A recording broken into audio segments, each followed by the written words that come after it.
Tural bəy, son olaraq Milli Məclisdə qəbul edilən qanun layihəsinə görə Azəriqaz və Azərişıq abonentləri ayda istifadə edib etməməyindən asılı olmayaraq 1 manat əlavə ödəniş etməlidirlər. Halbuki qanunun ilkin layihəsində bu yalnız 2 və artıq evi olan və işıqdan və qazdan istifadə etməyən abonentlərə aid idi. Sizin buna münasibətiniz necədir?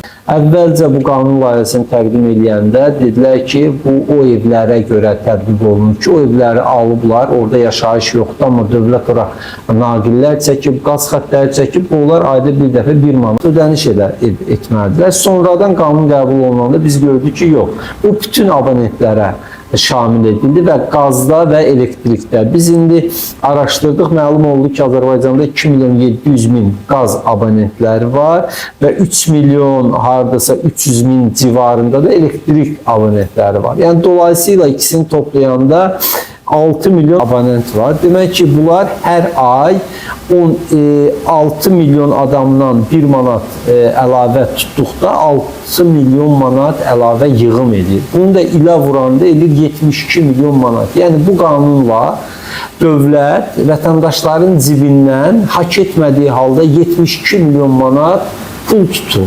Yəni, bu pullar hara xərclənir, necə xərclənir, qazın keyfiyyəti mi artır, elektrikin keyfiyyəti mi artır, yoxsa qazsız kəndlərə qaz xətlərinin çəkilir, heç biri yoxdur. Yəni, sadəcə olaraq vətəndaşların hesabına büdcəni doldurmağın sadə və asan yoludur.